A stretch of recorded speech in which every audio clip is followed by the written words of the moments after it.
কল্পনা করুন বিশ্বের বাঘা বাঘা ব্যাটসম্যানরা ক্রিজে দাঁড়িয়ে আছেন। বিরাট কোহলি, রোহিত শর্মা কিংবা মহেন্দ্র সিং ধোনি, যাদের নাম শুনলে বোলারদের বুক কাঁপে। কিন্তু হুট করেই এক ১৯ বছরের তরুণ মাঠে এলেন, বলটা হাত থেকে ছাড়লেন আর মুহূর্তেই স্টাম্পটা উড়ে গেল। ব্যাটসম্যানরা বুঝতেই পারলেন না বলটা কোন দিক থেকে এসে ভেতরে ঢুকল। হ্যাঁ, আমি কোনো রূপকথার গল্প বলছি না, আমি বলছি বাংলাদেশের ক্রিকেট ইতিহাসের অন্যতম বড় বিস্ময়, দ্য কাটার মাস্টার মুস্তাফিজুর রহমানের কথা। সাতক্ষীরার এক প্রত্যন্ত গ্রাম থেকে উঠে এসে কিভাবে তিনি বিশ্ব ক্রিকেটকে শাসন করলেন, কিভাবে একজন সাধারণ গ্রামের ছেলে হয়ে উঠলেন কোটি মানুষের অনুপ্রেরণা। আজকের ১৫ মিনিটের এই ভিডিওতে আমরা জানব ফিজের সেই অবিশ্বাস্য এবং অনুপ্রেরণাদায়ী সফলতার গল্প। ভিডিওটি শেষ পর্যন্ত দেখুন, কারণ এই গল্প আপনাকে নতুন করে স্বপ্ন দেখতে শেখাবে।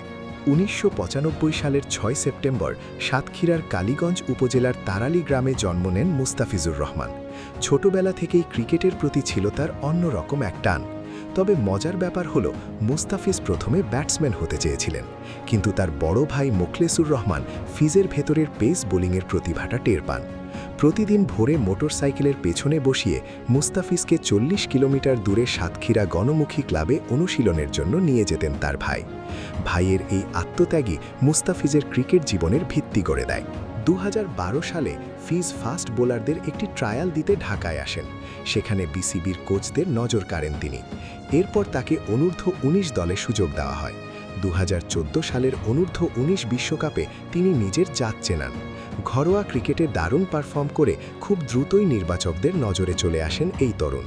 ২০১৫ সাল বাংলাদেশের ক্রিকেট ইতিহাসের সবচেয়ে স্মরণীয় বছর। পাকিস্তানের বিপক্ষে টি-20 দিয়ে আন্তর্জাতিক অভিষেক হলেও মুস্তাফিজের আসল ম্যাজিক দেখা যায় ভারতের বিপক্ষে ওয়ানডে সিরিজে। শক্তিশালী ভারতের বিপক্ষে প্রথম ম্যাচেই নিলেন ৫ উইকেট। ধোনি রোহিতরা তার অফ কাটার বুঝতেই পারছিলেন না। এখানেই শেষ নয়, দ্বিতীয় ম্যাচে নিলেন আরও ৬ উইকেট। প্রথম ২ ম্যাচে ১১ উইকেট নিয়ে বিশ্ব রেকর্ড গড়লেন তিনি। পুরো ক্রিকেট বিশ্ব অবাক হয়ে দেখল এক নতুন তারকার জন্ম। ২০১৬ সালে ইন্ডিয়ান প্রিমিয়ার লিগ বা আইপিএলে সানরাইজার্স হায়দ্রাবাদ তাকে দলে নেয়। সেখানে তিনি যা করলেন তা আইপিএলের ইতিহাসে স্বর্ণাক্ষরে লেখা থাকবে।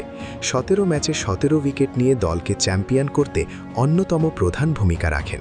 ক্রিকেট পণ্ডিতরা তার বলকে আনপ্লেয়েবল বা খেলার অযোগ্য বলে ঘোষণা করেন।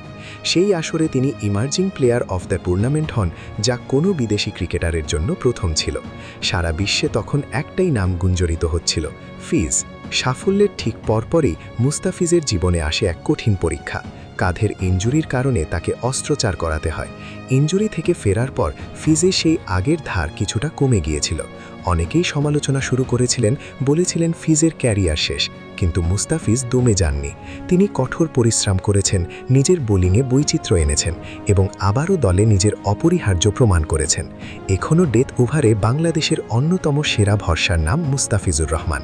মুস্তাফিজুর রহমানের এই গল্প আমাদের শুধু একজন ক্রিকেটারের গল্প শোনায় না, এটি আমাদের শেখায় কিভাবে প্রতিকূলতার মাঝেও নিজের স্বপ্নকে বাঁচিয়ে রাখতে হয়। সাতক্ষীরার এক অজপাড়া ধা থেকে উঠে এসে ভাষার প্রাচীর ডিঙিয়ে ইনজুরির সাথে লড়াই করে আজ তিনি বিশ্ব ক্রিকেটের এক উজ্জ্বল নক্ষত্র। তিনি প্রমাণ করেছেন, যদি তোমার ভেতরে প্রতিভা থাকে আর সাথে থাকে কঠোর পরিশ্রমের মানসিকতা, তবে পৃথিবীর কোনো বাধাই তোমাকে আটকে রাখতে পারবে না। মুস্তাফিজ আমাদের বাংলাদেশের গর্ব, আমাদের ক্রিকেটের এক জাদুকর। বন্ধুরা, মুস্তাফিজের কোন স্পেলটি বা কোন উইকেটটি আপনার সবচেয়ে বেশি মনে আছে কমেন্ট করে অবশ্যই জানাবেন। ভিডিওটি ভালো লাগলে একটি লাইক দিন এবং এই রকম আরও অনুপ্রেরণাদায়ী সফলতার গল্প দেখতে আমাদের চ্যানেলটি এখনই সাবস্ক্রাইব করে রাখুন। দেখা হবে পরের ভিডিওতে। ততক্ষণ ভালো থাকুন, সুস্থ থাকুন। আল্লাহ হাফেজ।